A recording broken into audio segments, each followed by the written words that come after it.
Jovens, eu sou o Marcelão e esse é o Jogos e Algo a Mais. Hoje vamos falar de Age of Steam, expansão Hungria.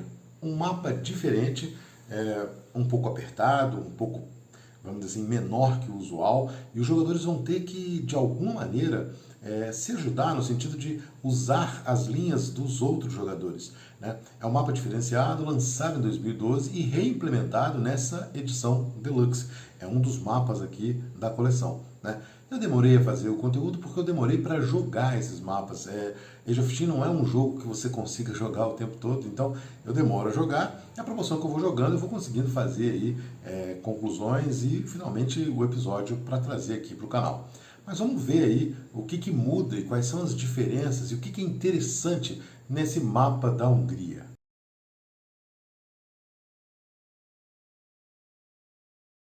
Mapa da Hungria, né? Esse mapa tem algumas mudanças radicais no jogo. Primeiro, que ele é menor, né? E as cidades são bem perto umas das outras. Então, com um link você já conectou duas cidades. Então, rapidamente você consegue visualizar que numa construção do engenheiro, por exemplo, que você constrói 4 tiles, você consegue conectar um número grande de cidades. E as mudanças no jogo. Todas as cidades recebem 2 goods, menos Budapeste, que recebe 3. Os jogadores começam com 2 links ao invés de 1. Né? Cada jogador começa com seus 10 dinheiros, né, habituais, já ali devendo, né, o primeiro share, né, 2 no caso. E por se tratar dessa coisa tudo pertinho, os jogadores, para fazer a entrega na fase de mover os goods, eles precisam utilizar um link de um outro jogador, obrigatoriamente. Então, não adianta você fazer uma rede muito próxima ali, só sua, que você tem que usar o link de outro jogador. Então, dependendo de conforme for o início do jogo, vai ficar bem tenso esse processo aqui. Uma coisa que é muito diferente é que quando o jogador escolhe, por exemplo, a produção aqui é diferente. Ao invés de você pegar goods e colocar aqui nesse crescimento, você simplesmente pega 4 goods, escolhe 2, coloca em Budapeste e devolve os outros 2 para a sacola. Outra coisa, o jogo não começa no turno 1, é sempre um turno a menos. Então, para 3 jogadores, ao invés de você ter os 10 turnos, os 10 rounds, você teria apenas 9. É tenso, porque tudo é muito pequenininho aqui, né? Então, para você desenvolver no começo, é difícil e você vai crescer rápido aqui a questão do dinheiro, né?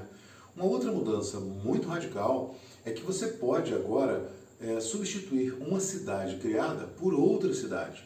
Então, se um jogador conseguir construir esta cidade aqui, outro jogador pode, em um outro turno, ir lá e colocar uma outra cidade por cima. E os goods que estavam aqui, né, que porventura foram abastecidos, ele simplesmente, o jogador que construiu por cima, né, essa cidade deixa de existir, essa aqui de baixo, né, e os goods que estavam aqui, o jogador que criou a nova cidade escolhe se quer manter os goods na cidade ou remover do jogo. Essa cidade é removida, ela não vai mais ser abastecida, você pode tirar os contadores aqui da cidade. Isso é muito diferente e é impactante, né, porque um jogador que faz uma urbanização, ele quer criar uma cidade para que os goods vão, dependendo da estratégia dele, de acordo com as linhas dele. Se um outro jogador vai lá e desfaz isso, é muito dinâmico, né? Porque numa outra ocasião, o primeiro jogador que criou a cidade pode criar uma nova cidade por cima, mas só tem uma de cada cor e 4 cidades pretas, né? Uma última modificação. Aqui nós temos o Lago Balaton e tem um rio aqui. Esse rio ele não pode ser cortado por ferrovias, né? Então você não pode ter um trilho que passe por aqui e você não pode construir nada em cima de Balaton.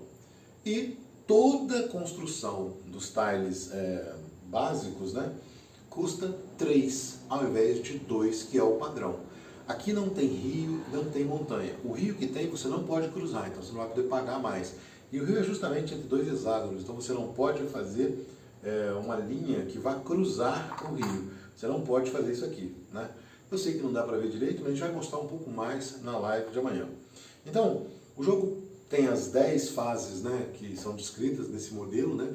O Deluxe ele detalhou as fases todas para que você entenda bem, seja fácil de explicar, seja dinâmico. Fica igual em todo o Age of Steam, só que tem essas modificações. Então, primeira fase, os jogadores vão comprar, né, vão disponibilizar ações. Então o jogador vai andar aqui e pegar dinheiro. Então cada jogador pegou 5, por exemplo, né? Então cada jogador pegou 5 aqui. Depois você tem um leilão, né? O leilão, aquele cruel, para ver qual é a ordem do turno, né? Lembrando sempre, nesse leilão, o primeiro jogador que sai, ele paga nada, tá lá no final, ele é o último. O segundo, nesse caso, o segundo e o terceiro, eles vão pagar o lance cheio, né? Vão pagar integral. Então, se um decidir pagar 5, o outro pagar 6, e esse aqui desistir, ele vai pagar os 5, mesmo ficando em segundo, né? Depois nós temos selecionar ações, onde esse primeiro jogador que ganhou o leilão escolhe o que vai selecionar. Normalmente o pessoal escolhe aqui o link, né? Que sempre é uma coisa importante para você evoluir. Vai ficar caro? Vai ficar caro, mas você consegue fazer entregas. E nesse jogo que você precisa usar a ferrovia do coleguinha, você evoluir a locomotiva é importante. Outro jogador vai, por exemplo, construir primeiro, e esse aqui vai decidir primeiro, vai mandar primeiro, pronto, né? Então a ordem de construção é uma, mas na ordem de mandar é outra, né? Os jogadores depois vão fazer suas construções, então eles vão construir aqui suas malhas ferroviárias, onde quem é primeiro jogador tem uma vantagem, obviamente, porque o mapa está todo aí, mas quem é primeiro não necessariamente tem a vantagem total, porque se um jogador decidir, né, esse jogador primeiro aqui, ele vai fazer aqui um caminho de Budapeste para cá, vai fazer uma outra rota para cá, né? E por último vai fazer uma rota aqui, pronto. Ele decidiu fazer essas 3 construções aqui, né? Ele está achando que vai desenvolver a rota dele por aqui. Se os demais jogadores construírem por outro lado, ele fica isolado e ele não pode movimentar, porque você precisa usar pelo menos um link de outro jogador. Então, os jogadores meio que cooperam, né? Não é cooperativo, mas os jogadores cooperam porque eu tenho que usar um link do outro. Então, o ideal seria eu ter um link 3, eu usar um link do coleguinha e os outros 2 usar os meus e ganhar 2 e ele ganha 1. Então, você distribui melhor os pontos porque o jogo é apertado, né? Depois da fase de construção é a fase de movimentar. E aquela coisa toda, você recebe a sua renda, né, proveniente que você andou aqui, dos goods que você entregou. Depois você paga as suas despesas, que no caso é os empréstimos que você pegou mais os links. E por último você tem uma redução, se tiver aqui, e nós temos aí a reposição, né? Jogam-se os dados, 3 dados para a parte branca, 3 dados para a parte preta e começa-se um novo turno. Então são 10 fases, é bem claro e tranquilo. O nosso algo a mais fala justamente da Hungria. Esse mapa fica apertado porque a Hungria é um país relativamente pequeno. A distância dessas 2 cidades aqui extremadas é em média 480 quilômetros, né? E esse lago, o Lago Balaton, ele é o maior lago dessa região da Europa Central. Então, essa parte aqui de cima é a Transdanubiana, tem o rio Danúbio que passa por ali, e aqui muita gente vai passear para veraneio. Então as cidades aqui são pertinho, é coisa de 1 hora, 40 minutos para você conectar. Por isso que relativamente é barato você construir e tudo pertinho, né? Então fica apertado, porque com mais jogadores todo mundo vai querer construir primeiro para tentar pegar a melhor rota, vamos dizer assim, mas fica aqui tudo fechadinho. Obviamente que Budapeste recebe mais goods porque ela é, vamos dizer assim, além da capital da Hungria, ela é o centro das principais rotas, conexões, tanto aqui internamente quanto para os países vizinhos. Então vai ter muita ferrovia que desemboca aqui em Budapeste e depois espalha aqui na sua malha ferroviária, né? Se você gostou do vídeo, gostou da história, dê o seu joinha, compartilhe com amigos, se inscreva no canal.